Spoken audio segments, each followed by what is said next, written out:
chance to talk about. Maybe I should just do this and I'll get myself a whiteboard. All right. So, if we go to the activity that you're supposed to do, part A, this is really hard to do with part A because there's so many life forms in that tree. So it's so hard to do with part A because there are so many life forms in this tree. But there's two good. By the way, these resources will teach you how to build trees, and I expect you to have read them. I do not have time to teach you everything. I only have time to review. That's it. That's all this is, reviews. And when you go to college, it's the same thing. Right? There is no time to teach you everything, so you need to do some of the learning yourself. But I review that's important. So these types of things will teach you how to do it. When you look at the constructive phylogenetic tree activity, this is just for fun. Really, there is no right answer. You can organize them any way you want. But if you want to actually make sure that you get something that makes sense, the best way to make a tree when you're given this many things, right, is to create a set of. So what we're going to do, I'm only going to do with vertebrates, which show up over here. All right. So, with the invertebrates that show up over here. Okay. So then, everybody else is vertebrate. I'm not going to include them. Okay. And then I'm going to pick up some characteristics to help you separate the other ones, right? So I'll say deuterosome. Deuterosome is the one. It has to do with the embryonic development, where the embryo pitches inwards to form what you call a gastrula. All right. It kind of like forms a blastula first, like a ball of cells, and then that folds inwards to form like a gastrula, which divides into layers and stuff like that. All right? Actually, that's another characteristic that we can put on. Does the thing have tissue layers? Does the thing even have tissues in the first place? Does it have bilateral symmetry? Right? What else can we do? Does it have a nervous system? I can use that one probably. Right? Now the rule is you need n-1 traits. So where n is the number of organisms you're trying to separate. And that's kind of the trick to do these things. Alright? But anyways, the deuterosome thing is that when the whole of when this pitches inwards and it forms like the whole and it pinches inwards, this becomes the anus rather than the mouth. All other invertebrates other than cnidarians, which are things like sea stars and what you call urchins, all other invertebrates are not like that. So that's why deuterosomes are in the same family. You see, we are closer to starfish than we are to the other invertebrates because the starfish is monophyletic with us with respect to that. Let's talk about this whole monophyletic versus paraphyletic versus thing first before I actually show you how to do the tree. It's something that's important that we did not talk about last time. Right? When two things, and this is something that we should practice today when we get as far as practicing questions, right? So you have organisms in a tree like this. This is a cladogram. The difference between actual phylogenetic tree and a cladogram is that in a cladogram, you're never going to see things like that. Are you with me? Cladograms just put all organisms with respect to the specific derived characters, and you have at the right hand here, you have the one organism that has all the traits you decided to use. Are you with me? So that means you can think of each of these splits as a gate. And when it got to this point here, there was some sort of gate here that A did not have. Right? And then that means A is an outgroup. Right? To all the other ones. And then all the other ones are monophyletic with respect to that. Now a mistake that people often make is they say, oh, A is right next to B. So then you ask a question. Who's closest to E? Right? Now who's closest? A and B, or A and E. Now then you look at the diagram and you say, oh, A and B are right there, close to each other. So A and B are closer. Is that right? Why is it not right? Aren't they asking which is closest to B? No, evolutionarily closest, I'm saying. Oh, okay? Now you see B all the way over there, and you see A right next to B here, and people make the mistake of saying that A is closer to B than because they are in the same branch of the tree. Are you with me? So if you go, that's what it meant by what's meant by monophyletic. Things that share a branch share a clade, if you think about it that way. Right? If you were doing hierarchical taxonomy, they will be in a group, and that will be in a different group. And so this indicates no matter how many times this separates, right? We talked about this last time, right? Bacteria, Eubacteria, and archeans. We are closer to the archeans than the archeans are to the Eubacteria. And a lot of people have trouble understanding that, but we're monophyletic with them according to the RNA analysis. And so that means, and other types of analysis. So that means that we, by the way, this is the other thing we're going to talk about that I didn't get to talk about last time. When you're doing systematics, right, which is the process of deciding which tree is best, right, you're going to use basic rules. You're going to use, for example, the rules of parsimony. Parsimony means I want to create a tree with the least number of evolutionary steps as possible. All right? So that means there has to be the simplest tree I can make. And by simplest, I mean less evolutionary steps. I'll give you an example. If I was trying to create a tree that puts us and birds as a monophyletic group, because both of us have internal body temperature control, right? We're both endotherms, right? That makes sense because it's such a highly compact trait with such a highly degree of homological similarity that people, similarity, that people think it's a homology. And if it's a homology, it means we share a branch. It means we're sharing an ancestor. Are you with me? But if it's analogous, it just means common pressure. How do you tell them apart? Especially, normally, if it's so similar like that, it has to do with homology, common ancestor. But the thing is, if you look at the ancient reptile ancestor of both animals, mammals and the birds, there was no endothermy back then. So it was developed in both branches separately. But now, how do we put something which has such a high degree of similarity? It's almost as if you're doing this with birds, this would be the mammals, right? Let's say this is a reptilian tree, right? So this is the ancient reptile from all reptiles come from. So you have amphibians would be an outgroup to that. And over here, you got something like amniotic eggs that amphibians don't have. So amphibians, we all share common ancestor with we come from lobe-finned fish, and then amphibians actually have lungs, right? Which some lungfish do, but then amphibians are terrestrial.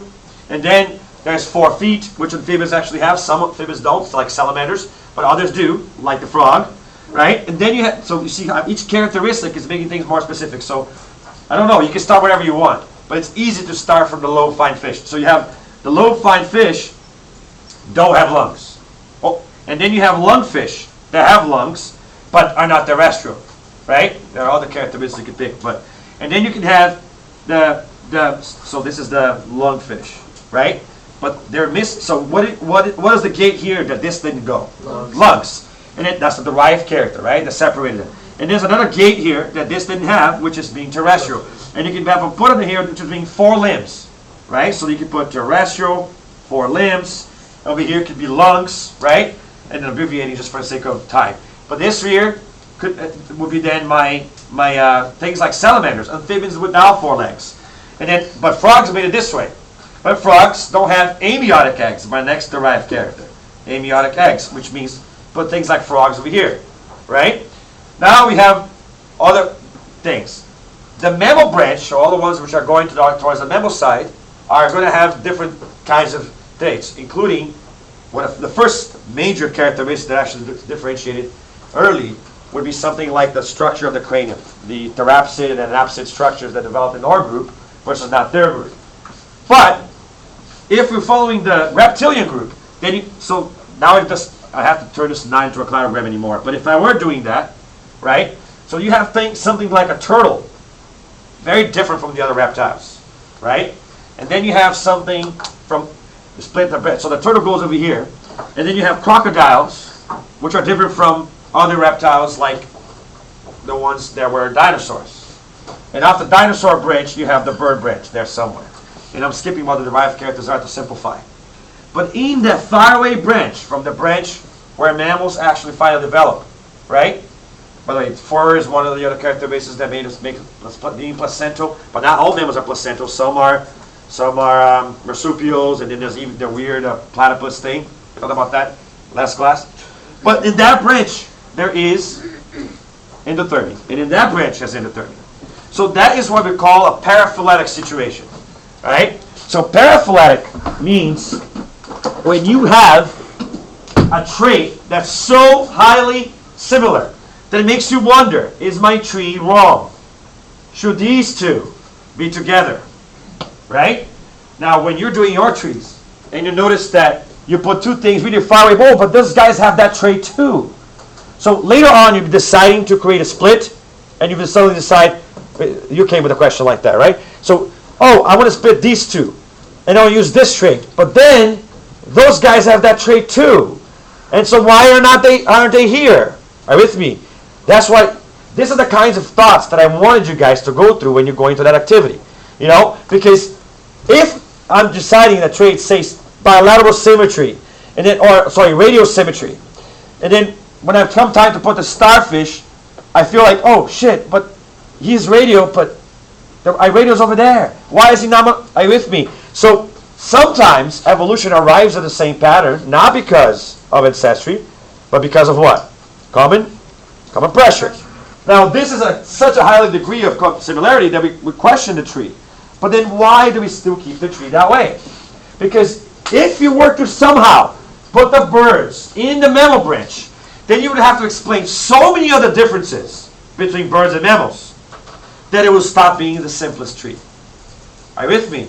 You would have to have the birds evolve everything that the reptiles evolve separately from the reptiles. This is the problem. Birds are more similar to the other groups of reptiles than they are to us. So if you put it with us just because of endothermy, then the bird branch would have to have separate evolutionary events for all of those characteristics. So it's more parsimonious and more probable, which is my next thing, probability.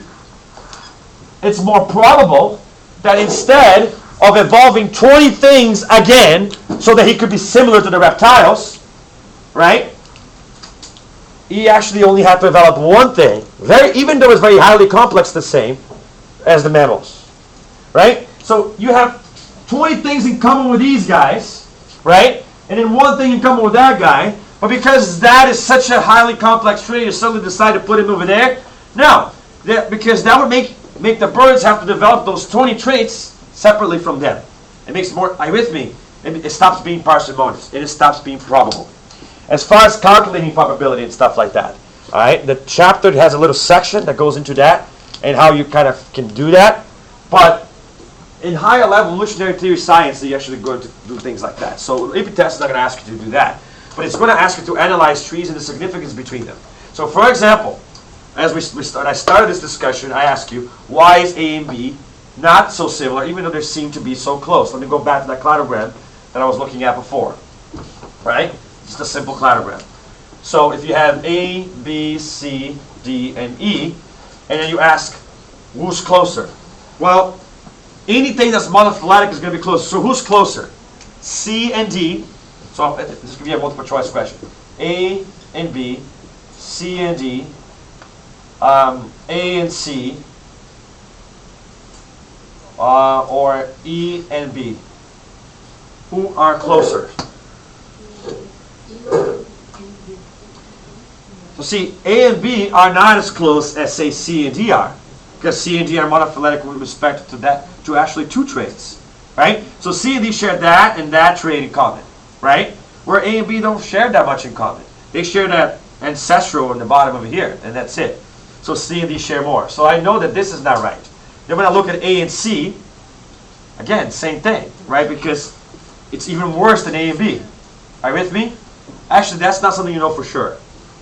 You can't compare, is A and B further than A and C? We don't know. Not necessarily. Maybe, maybe not. What you can't say is anytime it's monophyletic, they're closer. All right, so that can't be right because if that wasn't the closest, I mean, it's the same damn thing. And then you have E and B. E and B are monophyletic with respect to that thing, right? But C and D are also monophyletic closer. Are you with me? So that's why I picked C and D. You got lost there what I'm saying? Because E and B, you have to go back here to make them similar to each other, right? But C and D, you have to only go back here to make them monophyletic to each other, which means they share more traits in common, right? Is that clear to you guys? Yes? Because A is not even in branchless B. A, you have to go back here to find the similarity. A is as out group, right? B is not monophyletic with the other ones. See, when you compare A and B with C and D, A and B definitely loses because it's not even in the same branch. C and D are in the same branch. This branch here, right? They're in the same branch, right? Then if you look at E and B though, they are in the same branch, but it's further. It's a bigger connection, right? So when they're closer together in the same branch, then it means that they're together. That seems together, but it's not really together because they're not in the same branch. The general conceptual thing that's being tested here is that the more steps I share, the more derived character traits that's shared, that means the more natural history that we have in common. Are you with me what I'm saying? Yes, go ahead. When you're close together, then you're close. This is not really close together is what I'm saying, right? To be close together means that you've shared a lot of gates, right? That you have the same history as someone else in the tree because your ancestors are their ancestors. So it means C, D, and E came from all these same ancestors, right? So that's why they're closer to each other. Yes? So it's basically based off of the number of traits before the... Right, the number of traits that you've shared, right? Or the other way you can think about it is how close the branching am I in, right? Now, this seems as if it's close. But if you really look at it, they only share one trait in common, that thing right there, right? They share that. That trait differentiates between them. Now, this C and D, for example, share that trait in common, then they pass through this gate, and then they pass through that gate. Are you with me? So they at least 3 gates in common, right? Yes. Uh-huh. What is the difference between what a cladogram shows and something like a tree of life? Tree of life would be the same. Let's use biology key terms. A phylogenetic tree, right? A phylogenetic tree would be the same thing. So, all right, let's do phylogenetic trees instead. And I like to differentiate. Oh, another thing that's cool about phylogenetic trees instead of a cladogram. Remember, the cool thing about a cladogram is that you're trying to really. People usually use cladograms to compare all of these to the last one. So like you put the human over here, who's closest to the human, right? So of course, put like something like a monkey over here, something like a rabbit, and then something like a, you know what I'm saying? As you go further and further away. Now, it's really about that. It's really about comparing everybody against the last one, On a phylogenetic tree, it's more like, telling the entire history of the evolution of the thing. It looks like a football. Yeah. Now, what's cool that they do sometimes, they do this kind of thing. Oh, like like they rice. die off. Yeah, they die off. This means, if you did a practice online, that those species went extinct, right? Yeah. So then, so D and E are really close, right? But think about it. They share that ancestor, that trait, that trait, that trait, that trait, that trait, and then that trait. Are you with me? So that's what you do to realize how many splits have they gone through together, so to speak. That's their history, their natural history. Are you with me? So that's what I'm trying to say. Another thing that's interesting is that when you put it like this, with the cladogram, what does that mean? Does that mean that species has existed all the way since back then? No, it means that, well, that's kind of what it's saying, but what it means really is that it has ancestral roots going back that far down, and maybe it's changed through time. I mean, macroevolution. So I think of them as arrows, so to speak. But anyways, B went extinct a long time ago. Are you with me? So, and that's kind of what it's showing over there. So we have this extinct group which is related. Now, so then you can ask me, is B closer to H or closer to A? H. And I see if you put A right there, and then you think, oh, so they're close. No, they're not, because see, with H he shares that split, right, and that 2 splits in common, right? Or at least that one split he has in common, right? But with A he only shares the root. Are you with me? You guys clear on that? I will do more practice with this in a second. So the next thing I want to show you guys is I was creating traits. Let's go back to systematics now, okay? Hi, Ms. Kemper. Do you need my help for something or no? No? Yes.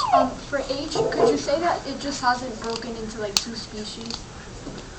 You could say that. You could say that it's there's never been. I love that. You could say that it's never been adaptive radiation in that branch, right? Okay. So it's just been gradually changing. It's that other kind of macroevolution that's like, there's a key term for it. Find out if you can before the end of the period so we can learn about it. There's two types of macroevolution. There's the splitting one, the one that calls a schism, and there's one that's like gradually changing on the species throughout time.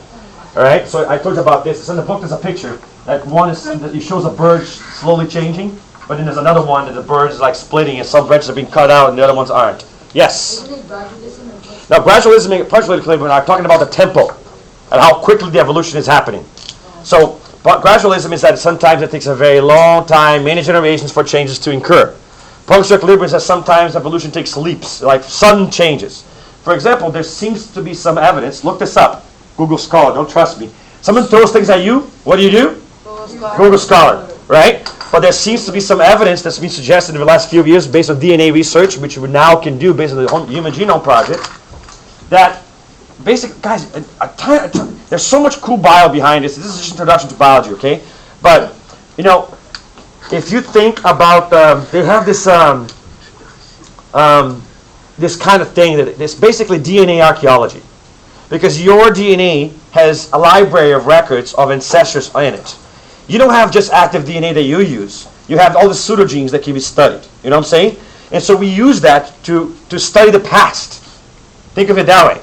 I'm just dumbing it down to explain what it's like. But based on this kind of research, look it up on Google Scholar. We've found evidence in comparing different groups around the earth, like different communities, different races, that apparently there has been a huge punctuated equilibrium in the human species in the last 200 years or so. Right? Now, you would think it would just be modern medicine and better sanitation and things like that. But we went from living to be 80 years old, average, and by the time you die, the average might be 89. Are you with me? But if you only 300 years ago, people didn't live past 35. Are you with me? Now, as the most obvious hypothesis that people had at first was that what? Sanitation, modern medicine is what's causing that difference. Right? So now we don't die of sickness they used to call it today. We don't have the accidents anymore. We have less dangerous lifestyles. Right? We have all these things easily available. We don't have to hunt and grow our food anymore. All these kinds of things. And then when you do get sick, there's so we think, that explains it.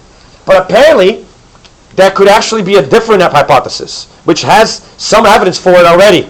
That there's actually been a genetic shift in the human genome. An epigenetic shift. It's not just new genes. It's the genes that control genes. Are you with me? We'll learn about that in a couple of months, right? Towards January. In January or so, 3 months. We're going to learn about genes that control genes. The genes that control our death rate, or how quickly we age, have changed, right? And so that we are actually aging slower, somehow, for some reason. Now, that could be because of something new in the environment that has caused those genes to change. Because this is the thing we're learning about evolution too. We're learning that Lamarck wasn't completely wrong when he said that things you acquire get passed on. It's actually, there's some science suggesting that you can actually, the lifestyle you live can actually affect the imprinting of the genes of the next generation. Not so much which genes show up, because that's mutations, but which genes turn on. Are you with me? And that can actually, this is called epigenetics. But that could be the actual, it's almost like certain things get passed on. I'll give examples, okay? Life forms that have had a lot of predation in recent generations, the brood size gets larger. How does the next generation know that they're supposed to do more children? Are you with me? How do they know that their parents have been hunted more? It's some sort of imprinting, genetic imprinting. Are you with me? It's not the parents telling the children, especially if the parents don't even take care of the children. So there's some bird species where the parents don't even take care of the children, right? But the children somehow know that when they have children, they're supposed to have more children because their parents' parents or their parents' parents' parents were predated a lot in the last few seasons. How is that getting passed on? It's not through talking. How do the birds know, right? There's some sort of genetic message being passed on. And that's interesting. And there's things we are learning about still. But I digress. We do have to stick to systematics and get to the simple questions. But you had a question? Yes? How come reproductive age also is increasing? Like, this is something we're going to talk about in 3 months. And all of that is epigenetic. In a sense, it's both the environment and genetic things changing, right?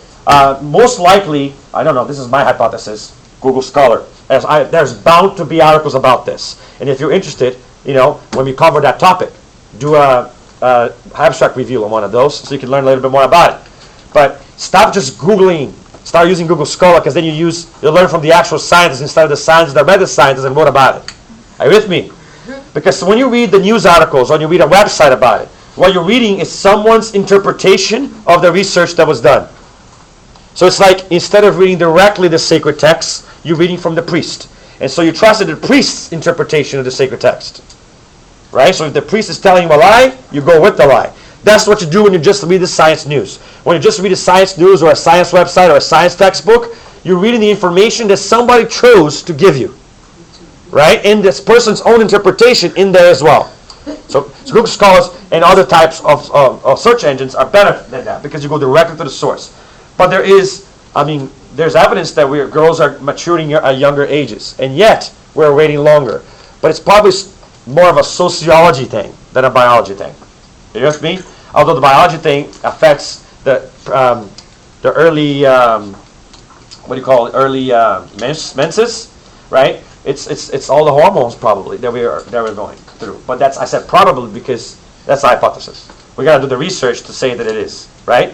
So, but anyways, I digress. So let's find a few of these invertebrates and I'll teach you the first way to make good trees. All right. So we have a sea star over here. We're gonna look at sea star. We have a moth. We have a spider, cockroach, jellyfish, shrimp, hermit crab. coral snake? Well, coral snake is a vertebrate. Oh, invertebrates? Oh, it's okay. All right. So just those, right?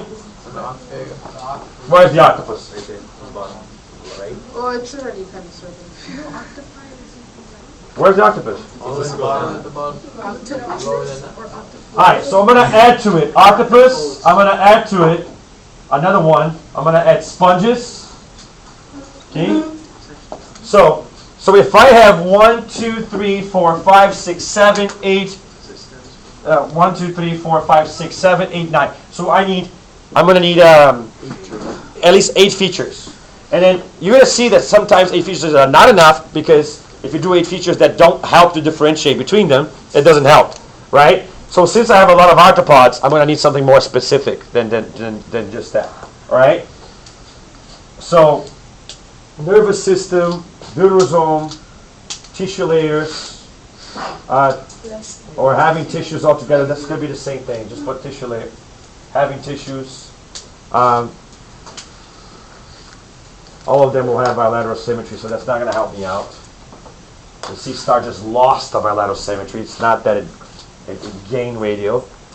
But it actually makes it interesting. Let me put type symmetry type. All right.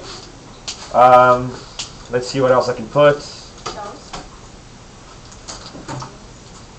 A lot of them will have exoskeletons. I'll put a shell. It's going to help me a little bit. I'm going to put aquatic. I'm going to put wings. Tentacles is not going to really help me out that much. A lot of them will have antenna. Number of legs. Can you use exoskeleton? No, right? A lot of them will have exoskeleton, but I'll put that exoskeleton. All right. So then what do you do for that? Okay, if you're doing the thing, I'm going to give each one of them a code really quick. So I'll put this as A. You want me to erase? Yes, please. B, C, D, E, F, G, H, and I. Okay? So, I think that was supposed to be a B. yes. Sorry. B, C, D, E, F, G, H, and I. Okay, so then what you would do is you write them all here. You put A, B, C, D, E, F, G, H, and I. And you can do this in a computer to make your life easier. Just listen for now, okay? And then you do it. Nervous system. If they have the nervous system, you put a little check mark. All right? So that means, all right, so the C star, no. No nervous system. All right? The moth, yes. Right? These will all be yeses. Right? Jellyfish, not a complex nervous system. They have some sort of nervous system, though, but not a complex one. All right? I meant complex nervous system, okay? So like something that actually has a brain. Let's talk about that. All right? So jellyfish don't really have a brain. So all the way to the D, but then the jellyfish is a no. Then F, yes, yes. Sponges is a no. Right? SpongeBob has a brain. Oh, actually, I did this wrong, didn't I? Yeah, it's like Cool, so I can explain. more check. So D has, F has it. Yes? Yeah, E doesn't. E doesn't? Wait, which one is he E? does not. And who else doesn't? I. And does G have it? And Yeah. H? Yeah, Okay. I. I doesn't. I doesn't. What's I? Alright. The sponges. Now, deuterosomes. Only the starfish is deuterosome. Everybody else is not. That's interesting. Alright. A trait like this usually means it's either something that only developed in a single branch, or something, or that means that he's the last one, the most advanced one. Are you with me? I'm saying. So either it's something peculiar to its branch, or he's the last one. We have to look at it to see. Exoskeleton. So C star, not really. All right. Moth, yes. Spider, yes. Cockroach, yes. No. Jellyfish, no. Yes. Jellyfish, chimp, yes. Okay, yeah. Herbie crab, yes.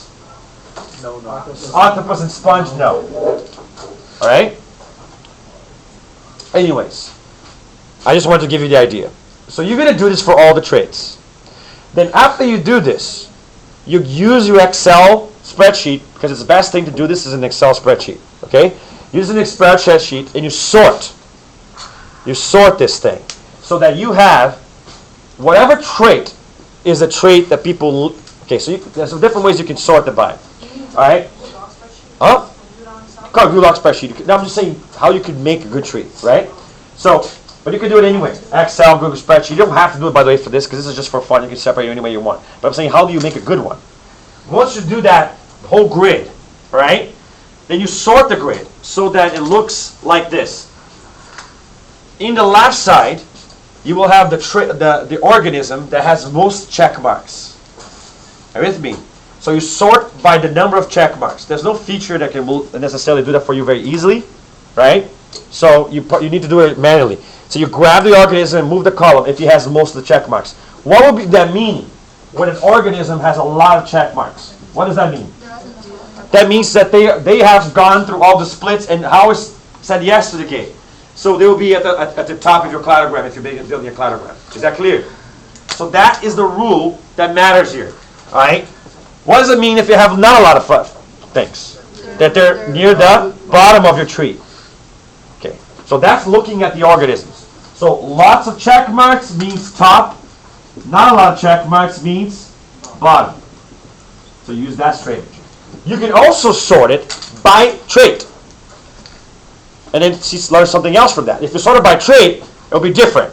So you sort it by trait and then put it on top, the trait that most people have. Are you with me? So this is when you're sorting by organisms. Okay, organism. Now, if you sort by trait instead, you sort by trait. What does it mean, a trait that has a lot of check marks? What does that mean? It's a trait that what?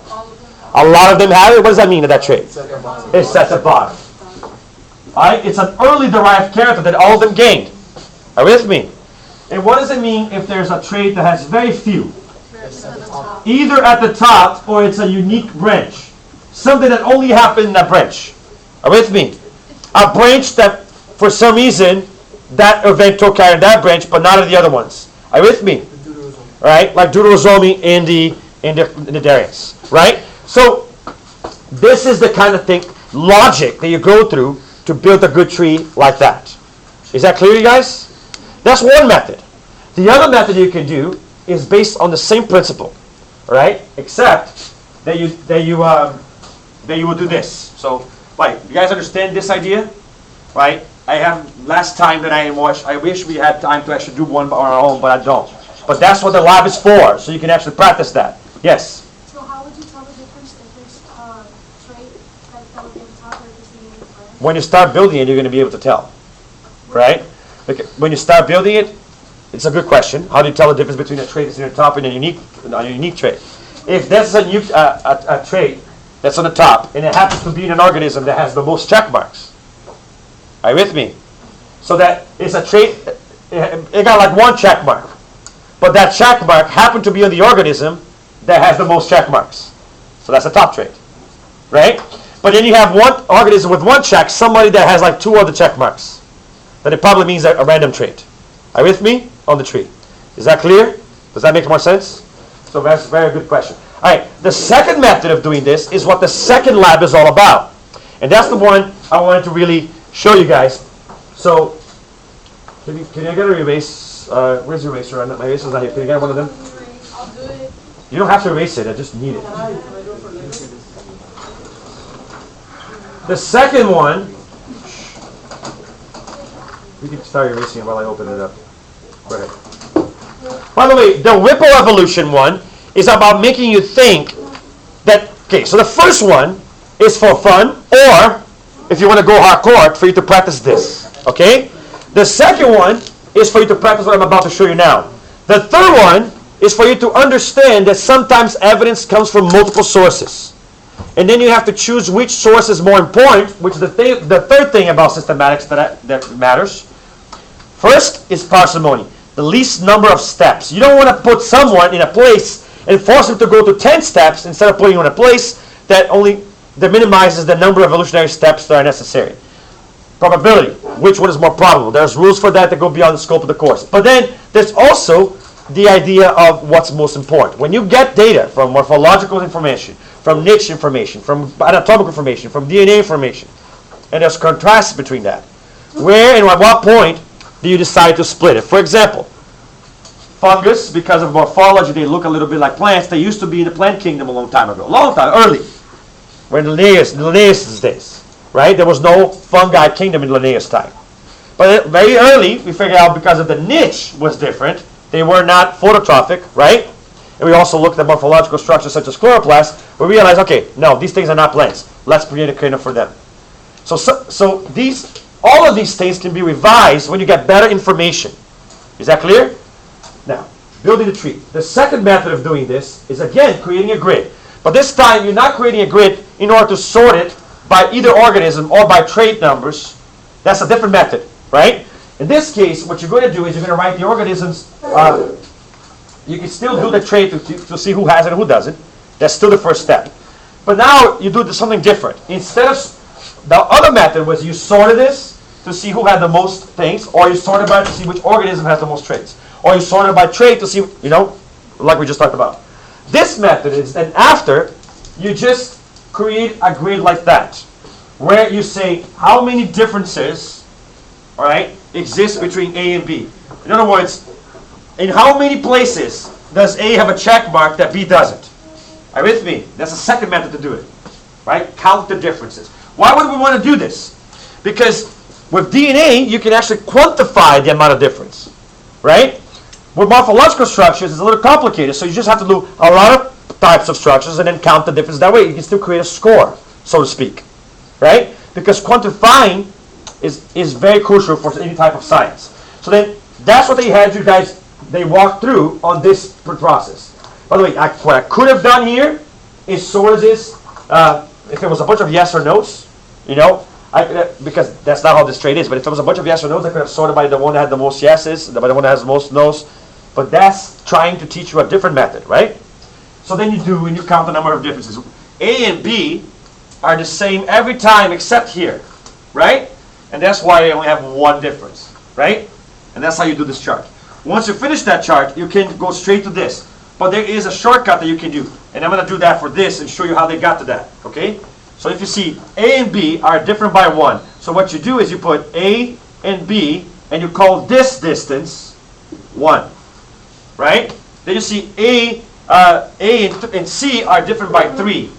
So if that's 1, that will be 2, that will be 3. So I'll write this as a distance of 3. Right? So see, I kind of like to have an imaginary point there where there would be that. So what that tells me is that if I was building a tree with just A and C on it, it would have to look like that. Right? A and D are 5. So I go 1, 2, 3, 4, 5. So I go all the way down to do A and D. Right? So what I'm doing is I'm turning this line of the chart into like a branching thing. So A and E had 7. So if I put A and E, it would be like, let me just make it a little bit. And A and E would be even lower than that. Right? But A and F would be like 4. So this is 1, 2, 3, or 1, 2, 3. It would be a little lower than that. So A and F would be something like that. Right? Not as deep as this guy. What do I learn from that? Is that now look, let's see at this and compare to that. Look at A and B, close like they are. Look at A and F. Right? Almost double that distance. Right? And then look at A and D though. A and D, if you make that triangle, very much deeper than A and F was. So see how it's consistent with this analysis? So this is what's cool about doing this. Alright, so see, now let's look A and C. Yeah, there it is, right there. And that is almost the same distance as A and F. Are you with me? So it kind of makes sense. Now let's look at A and E. There it is. Really far, which is almost the same distance as the A and D was.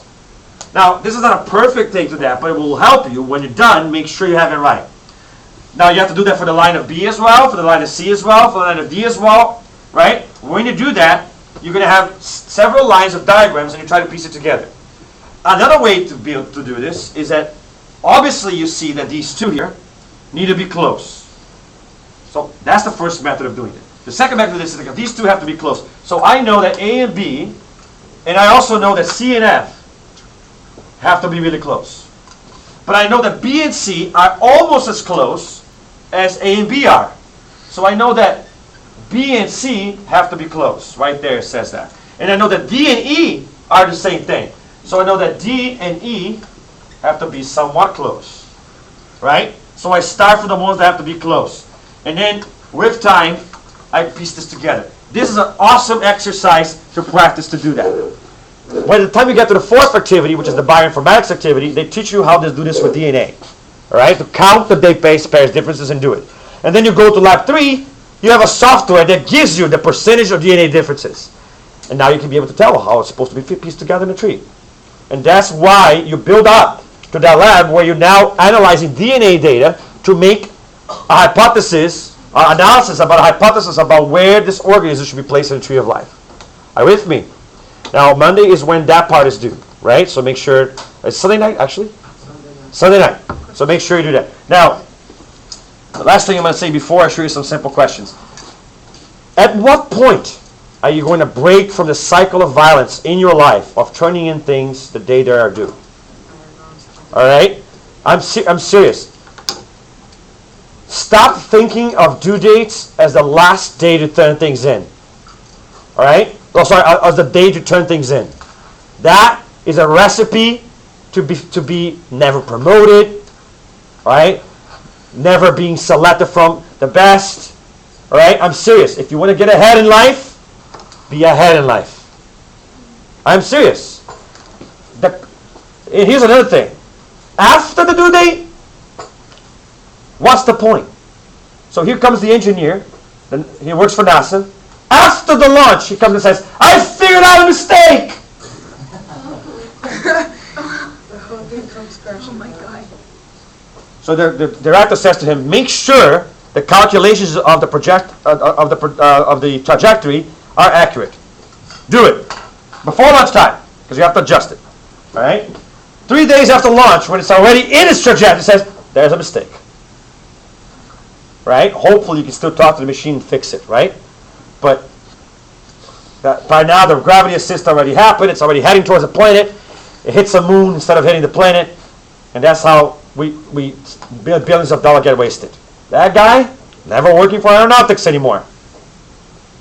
Gonna find some other job. Probably become a teacher or something. Alright? I'm just kidding. Because that same mentality will make him a crappy teacher. Because last minute work, that's how it's like. And it's something else about learning too. Learning takes time. Right? Punctuated equilibrium with learning is very rare. You can do it. There are people who excel their entire lives doing last-minute work.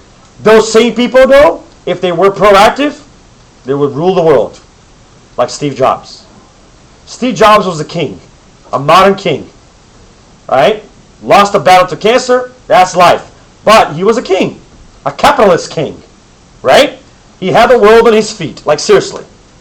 Right? All the money he could want in the world, but you know what his secret was? He was always ahead. And actually, after him, I'm not sure Apple is ahead anymore. I don't feel like Apple is the lead. Ahead of the game. Right? Think about it. Look at Amazon. Always ahead. Always ahead. Always thinking of what's next and before it comes. That is why you stay at Google. Always ahead. They are inventing the next thing, not catching up after the thing. And that is the difference. If you want to succeed in this class, stop treating deadlines as the day to submit things. Do it the day things get assigned. The day we went to the lab and I showed you how to do it, that day you go home and start playing with it. Because if you don't, create that habit. And that's why, if you notice, we've been in bioenergetics, right? You know when we're going to cover that? 4 weeks from now. Be ahead. That is the lesson that I'm trying to teach you here. More than just biology. It's about life. Okay? Anyways, want to see how the test is like?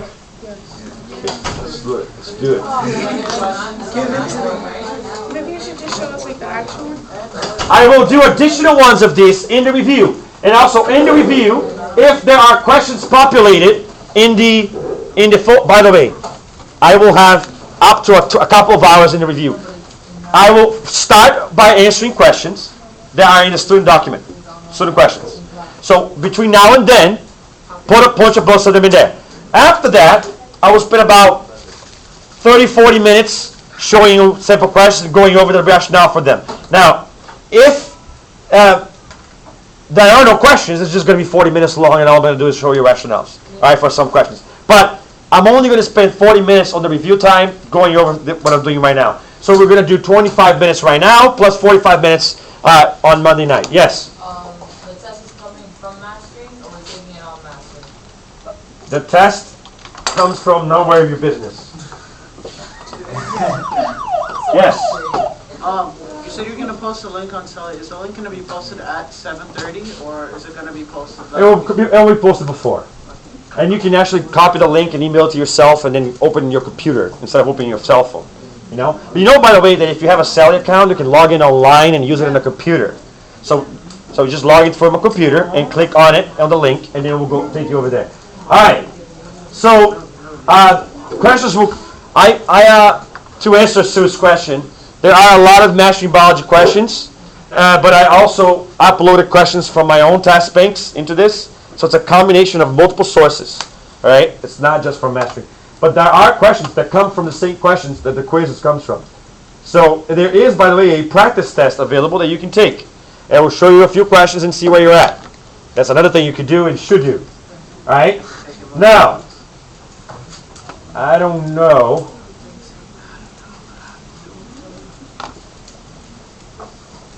I'm just going to like randomly select questions. By the way it works is there's a database of questions in there, and everybody will get a different set. We're going to the computer lab to do this. Okay? So everybody will take a different test. And so that's kind of it. All right? So let's see. Which of the following is most likely associated with the evolution of mating systems? What chapter does this come from? From the animal behavior chapter. Okay, 51. All right? Which of the following is most likely associated with the evolution of mating systems? Territoriality, population density, certainty of paternity, or sexual dimorphism. What is a mating system? It's the way that organisms what? Mate with each other, right? Okay. Anybody know what sexual dimorphism is? Yes? Some males are different from females, so they look different, right? Certainty of paternity. A mating system develops from the pressure to make sure you have children. from population density. So if the population is bigger versus smaller, that affects the way the mating system develops. Or territoriality. Which one is mostly associated with the evolution of mating systems? All right? So this is what I call a left field question. Right? Something that was never discussed in class, but is in the reading you're supposed to do. Are you with me? That's how college is like. If you don't study, you don't pass it. All right? I'm not going to answer the questions all the time, by the way. Sometimes I'm just going to show it to you guys. By the way, there are 69 questions in the test. If you get one of those questions, what do you do with it if you don't know? Yes. No, you just skip it. Go back to it later. Don't waste your freaking time guessing. Are you with me? All right. That is a little better.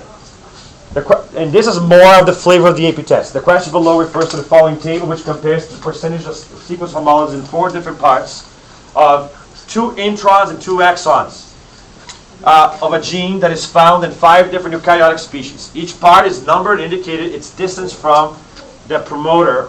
For example, intron 1 is the closest to the promoter. The data reported for species A was obtained comparing DNA from one member of the species A to another member of species A. Right? So that's why he's saying among members of the species A, there are 100% similarity. Are you with me? Okay. And then they're going to ask you this question. Regarding these sequences of homology data, the principle of maximum parsimony would be applicable in. Okay, so then we're trying to find. So, by the way, let me ask you a question here. Which gene would you pick to tell these people apart? What part of the gene would you choose to pick to help you separate these people? 6. Why would you pick 6? That's where they are the most different, right? So picking the other ones, like this would not help us separate B and C. So, right? So we got inferring evolutionary relatedness from the number of sequences differences, distinguishing from introns and exons, selecting the appropriate genes for comparison among species, or determining the degree of a sequence homology. Now, so see, parsimony is making things what? Simpler. All right? So, it's just what I said. That's what the question is testing you. You're trying to make it simple for you to see which gene to pick. Are you with me? That's why that's the right answer. It's really hard, this test. It's really hard. Have they changed it? Just warning you. Really scared. You're not helping our confidence It's level. the, not all questions are like that though. Okay? Those are the hard ones. All right. HIV's genome of RNA includes the code for reverse transcriptase, an enzyme that acts early in the infection to synthesize. See, these are things that we didn't cover yet, but it doesn't matter. You learn the language of biology, and throughout the year you're going to get better at this. But the human genome also codes for protease, an enzyme that acts later in the infection by cutting long viral polypeptides into smaller functional proteins. Both RT and PR represent potential targets for antiviral drugs. Okay? Drugs called nucleoside analogs act against RT, which is the enzyme that transcribes the RNA to DNA, which then gets incorporated to the genome. Where drugs called protease inhibitors act against PR. Which of the following represents the treatment option most likely to avoid the evolution of drug-resistant HIV, assuming no drug interactions or side effects? Now, so what are they asking? If we could target the enzyme that works on the RNA to create DNA out of it, or the enzyme that works in the protein product, right? If you block either of them, the virus will make copies of itself, right? It will fail, right? So, remember what happens when we expose something to a drug. What happens? The ones which have mutations that become, all right? So, which of the following represents a treatment option that most likely to avoid evolution of drug resistance? Using moderate doses of NA and 2 different PIs at the same time for several months. Using a single PI but slowly increasing the dosage over the course of a week. Using a series of NAs one at a time and changed about once a week. Or using high doses of NA and PI at the same time for a period not to exceed 1 day. We're trying to make sure these things don't have a chance to what? All right? So how does evolution work? It acts on what? Biodiversity that exists on it. Are you with me? So if you use one drug one day, what would that do? Kill everybody? No. Especially if it's a very high dose, it will kill everybody. Does it matter if it's a high dose? No. There will be some which are what? Resistant to it. So that's a very bad idea. All you're going to do is kill all the ones. Are you with me? Okay. Using a series of NAs, one at a time. Why would you do that? You use one, it kills the ones that die there. Then use the next one, it kills only the ones that one works on, but not the ones that... Are you with me? Using a single PI, but slowly increasing the dosage. Does that make a difference? It will just kill, and then kill the same ones again. But are you with me? The resistant ones are not getting killed. Using moderate doses of NA in 2 different PIs at the same time for several months. Yeah, I'm trying to kill all of them all at once from different angles. So if the chances of one being resistant to all of my treatments that are happening all at the same time, are you with me? And that's kind of what they're for. All right, but what's that actually testing you is your knowledge about how evolution works. It's an application question. It's very hard. Okay, so then let's do an easy one. Hopefully, there are easy ones, by the way. Really? Lots of easy ones. Wait. All right, there you go. Of the following anatomical structures, which is homologous to the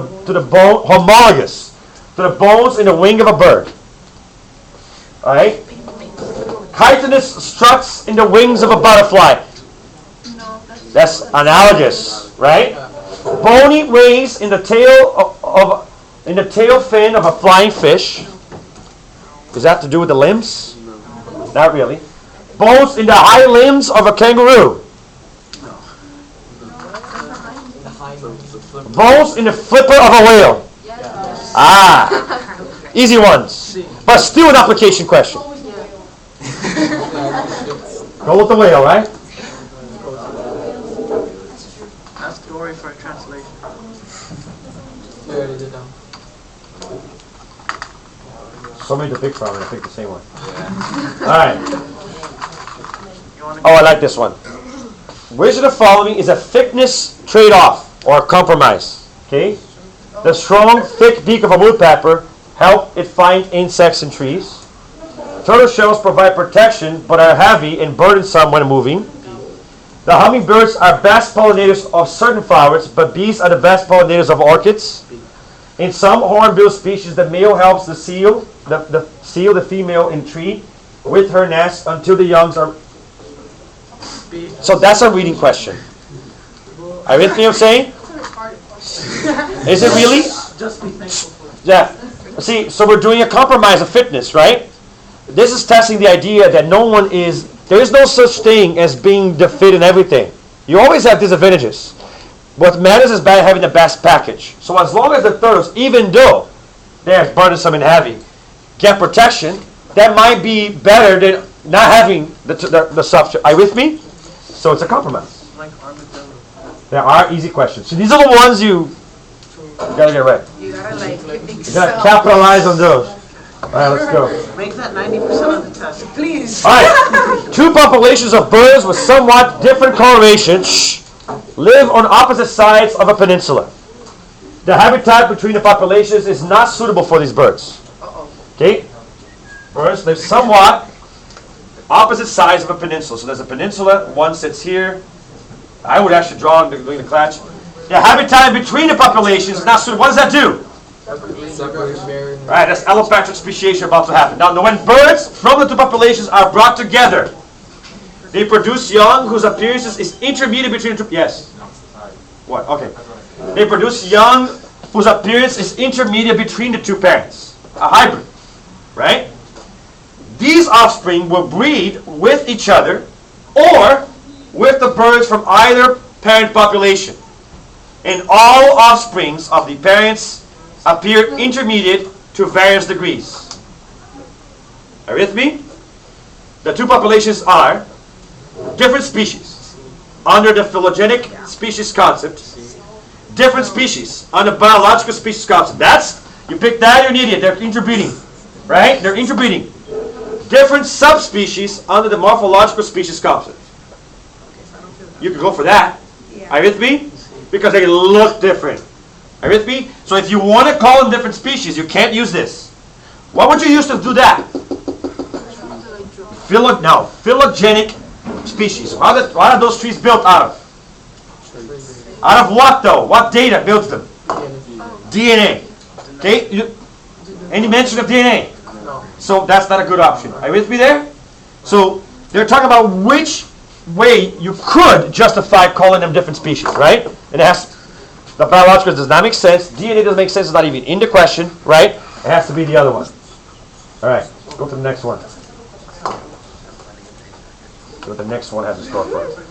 This is macroevolution. There's a lot of easy ones here. I think they're on the screen. Yes? How would a hybrid be dropped on the endogenous? It's still a split. It's just split Yeah. between which two? Because it's a hybrid. Oh, you mean how would a hybrid Yeah. be? So there's one here and one here, and then I have a hybrid? Yeah. Oh, Comes from the middle. maybe that's why. Maybe that's why. Maybe that's why sometimes they have those splits that we don't know how to justify it. You know what I'm saying? Very good point. Like a triangle. Very good question. Now, many songbirds breed in North America in the spring and summer, and then migrate to Central America in the fall.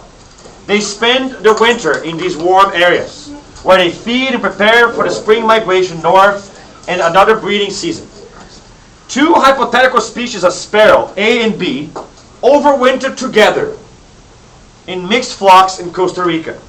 In the spring, species A goes to the east coast of South America, but species B goes to the west coast of South America. What can you say about what's isolating these two species? All right?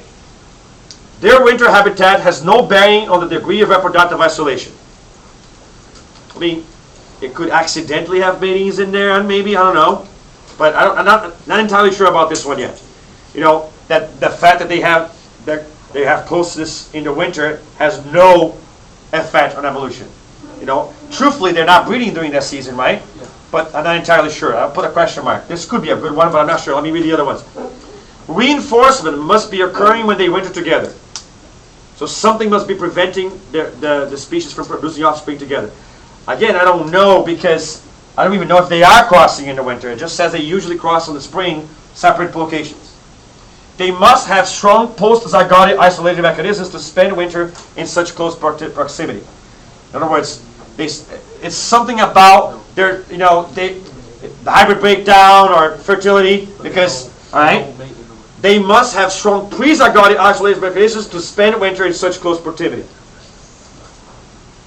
For them to be called the same species, they must have some sort of strong pre-zygotic isolated mechanisms to spend winter in such proximity.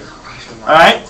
These are hard, but so how do I deal with this? All right, hold on. How do I deal with this? All right? What is isolating them? Let's answer the question. Behavioral isolation. Very good. They're going to what? Different places. They're migrating differently. What kind of isolated mechanism is that? Pre-zygotic, right? It's before they have babies. There you go. They have a strong pre-zygotic mechanism that's causing them to become a different species. So see, you have the options are almost harder than the question is. But the actual answer, hold on, this teaches us something about how do we answer this test. Okay? So before you tackle the options, answer the question. Think about what they're going to ask you. Process the information in your head before you even look at the answers. Are you with me? Because often there will be several answers that have true biological meaning, and they all seem right, but only one of them is directly related to the question. You see, these things may even be, like with the reinforcement is the idea that something is separating them. All right, still, even though they're waited together.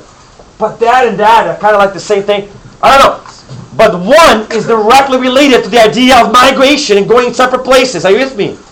This whole prompt is about behavioral isolation. Right? So I'm looking for an answer that's commensurate with that. Are you with me? It's very difficult, though. Very difficult. I'm not joking, man. This shit's crazy. Again, confidence All right. levels. Good. Study harder. And then you take the AP test in your hand, and you're like that. But let me just wipe my ass with this. All right? That's what happens every year. I don't think they'll break. Okay. When imbalances occur in the sex ratio of a species that have two sexes, like more males than females, right? The members of the minority sex often receive a greater proportion of care and resources from the parents than do the offspring of the majority sex. This is most clearly an example of what? Now see, this is what I call definition, application question. So you got to know what these key terms are. If you're not, it won't help you. Is this describing sexual selection? You're choosing based on looks of the partner or something like that? No. What is frequency-dependent selection? That's selecting for something that's more common or less common. Are you with me? I like this one already. But let's keep reading. Balancing selection, what is that? Keeping things the way they are, right? Because it's like a balanced polymorphism, because of a hydrozygotic advantage, or because there's pressure from both ends, so the middle becomes the best one. Are you with me? No. Stabilizing selection is the same thing as balancing selection. I think it'd be. No, I'm just saying, you see, this is another castrate making strategy we just learned. You can what? Sometimes. Eliminate. Okay. I can never stress enough how important the review session on Monday Google Hangout is going to be, because I'm going to go over more of these strategies and more of the questions. Okay. I'll be ready. We can just fix this. It's all good. We keep on going. It's okay, guys. You have the knowledge, now you have to put it into place. Okay. By the way, I'm just showing you a lot of hard ones, but there are a lot of easy ones in there too. Okay. Which is most of the following would be the least likely in the fossil record? Least likely to be found in the fossil record. Marsh-dwelling species. Burrowing species, desert-dwelling species, marine-dwelling species. If you know anything about biology, you know that this is the most common type of fossil there is. All right, so that's stupid. Marshes are also wet. All right, that's good. Burrowing is already on the ground. All right, see, fossilization usually occurs when people get covered with things like mudslides or water. Are you with me? And so the desert is not a good place for this. All right, with me? That's actually directly mentioned in the chapter 2. Remember how I told you that success in this class relies on actually reading the damn book? Said that. All right, 149.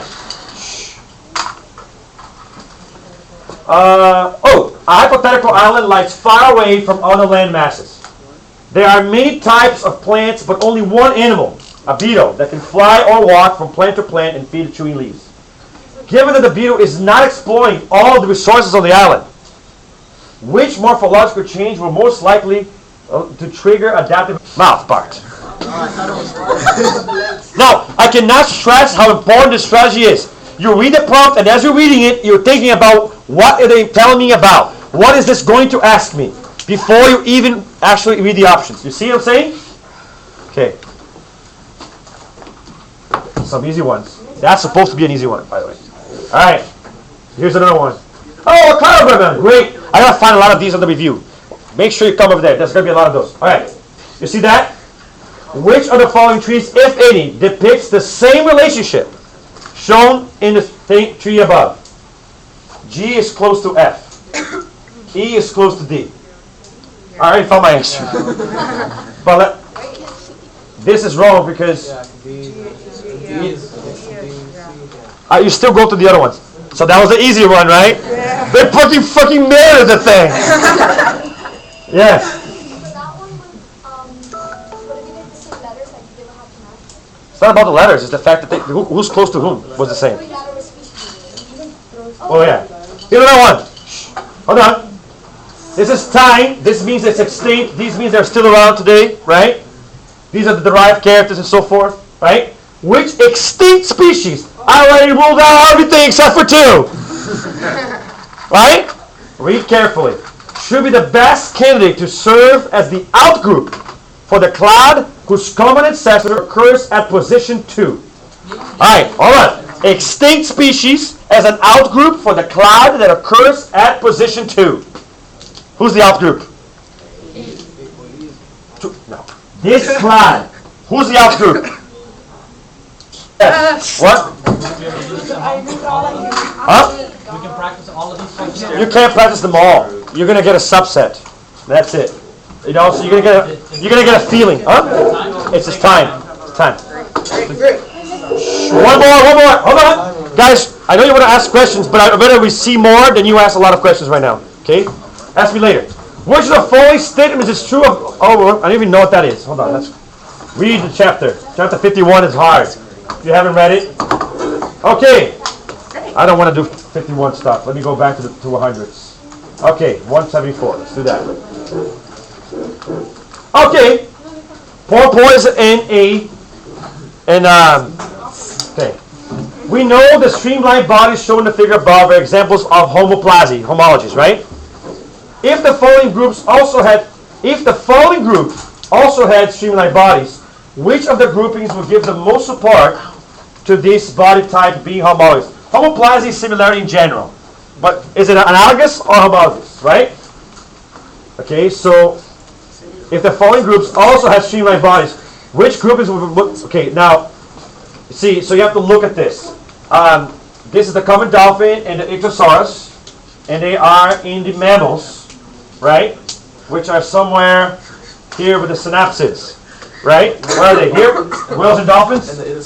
So they're saying if the Ichthyosaurus and the Pterosaurus also have streamlined bodies, would that show homology?